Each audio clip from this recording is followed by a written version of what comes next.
नमस्कार, स्वागत है आपका न्यूज प्रवक्ता में और मैं हूं आपके साथ अनुष्का। चलिए रुक करते हैं खबरों की ओर। मुख्यमंत्री योगी आदित्यनाथ ने मिल्कीपुर में जनसभा को संबोधित करते हुए 1000 करोड़ रुपए से अधिक की विकास परियोजनाओं की सौगात अयोध्या को दी। मुख्यमंत्री योगी आदित्यनाथ ने कहा कि अयोध्या में राम मंदिर का निर्माण होने से करोड़ों राम भक्त प्रभु श्री राम के दर्शन कर रहे हैं।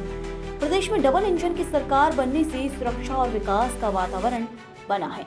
आज भूमाफियाओं के खिलाफ कार्रवाई हो रही है तो इनके सरगना को तकलीफ हो रही है। उन्होंने समाजवादी पार्टी पर निशाना साधते हुए कहा कि जिन लोगों ने अयोध्या को राम भक्तों के लहू से सींचने का काम किया है वो आज अयोध्या में जमीन घोटाले का आरोप लगा रहे हैं। अयोध्या में कोई जमीन घोटाला नहीं हुआ है, बल्कि विकास परियोजनाओं के लिए दी गई जमीन के बदले 1700 करोड़ रुपए का मुआवजा लोगों को दिया गया है। मुख्यमंत्री योगी आदित्यनाथ ने अयोध्या के मिल्कीपुर में जनसभा को संबोधित कर रहे थे। इस मौके पर उन्होंने अयोध्या को 1004 करोड़ 74,63,000 की कुल 83 परियोजनाओं की सौगात देते हुए लोकार्पण व शिलान्यास किया।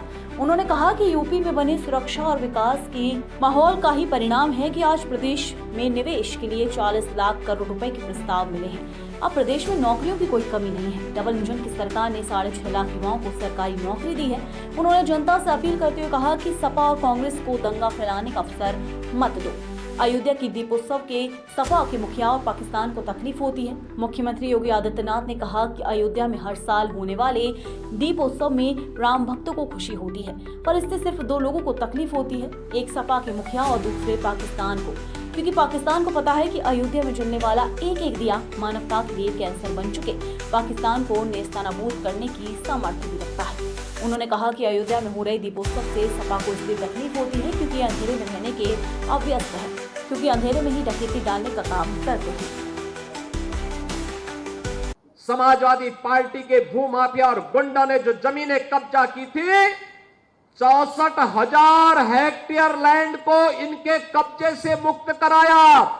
तो जब गुर्गों से आप जमीन कब्जा मुक्त कराएंगे तो सरगना को तो परेशानी होगी ही होगी। और सरगना आज इसीलिए बार बार बोलता है कि अयोध्या में जमीन घोटाला हुआ है। मैं उनको बताना चाहता हूं, अयोध्या में जमीन घोटाला नहीं हुआ है। 1700 करोड़ रुपए के लिए अयोध्या में जमीन का यहां पे मुआवजा बांटा गया। 1700 करोड़ रुपए केवल यहां के किसानों को मुआवजा बांटा गया है।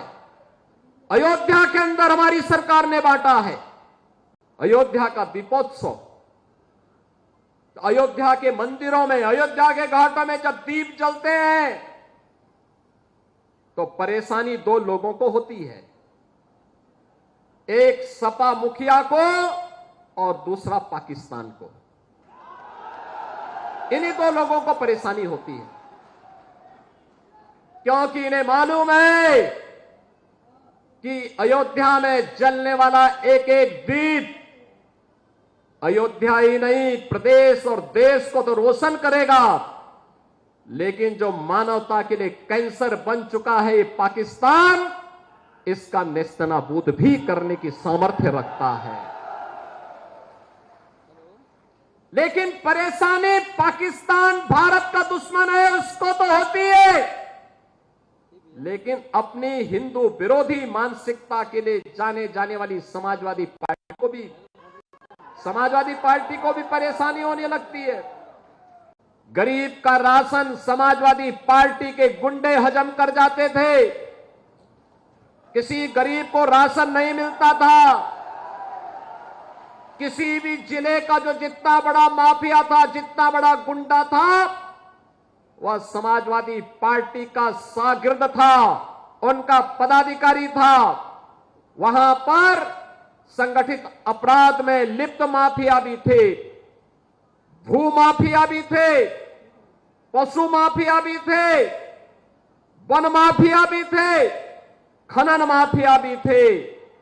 एक एक कोई भी माफिया किसी भी क्षेत्र का होगा वह समाजवादी पार्टी से प्रदेश के अंदर जुड़ा हुआ था। और परिणाम क्या था? ये माफिया की पैरेलल सरकार चलती थी। बबुआ अपने घर के बाहर नहीं निकलता था। बबुआ 12 बजे सो के उठता था, और प्रदेश की जनता पिसती थी। माफिया समानांतर सरकार चला करके अराजकता और गुंडागर्दी का एक और तांडव करते थे। दूसरी तरफ मुस्लिम तुष्टीकरण की हद को पार करते हुए पर्व और त्योहारों में भी इन्होंने किस कदर अराजकता फैलाई थी, किस कदर अराजकता फैलाई थी। होली हो या दीपावली, रक्षाबंधन हो या शिवरात्रि, रामनवमी हो या जन्माष्टमी, इन पर्व और त्योहारों को इन्होंने बैन कर दिया था। यहां तक कि जन्माष्टमी के आयोजन को थाना, पुलिस लाइन और जेलों में इन्होंने रोक लगा दी थी। कहा जन्माष्टमी में भजन मत गाओ, थानों में नहीं होने चाहिए। आयोजनों को इन्होंने रोकने का काम किया था, क्योंकि हरे रामा हरे कृष्णा की धुन कुछ लोगों को पसंद नहीं थी, इसलिए समाजवादी पार्टी इसको बैन करती थी। फिलहाल हमारे साथ खबरों में बस इतना ही। अब बने रहें न्यूज प्रवक्ता के साथ। नमस्कार।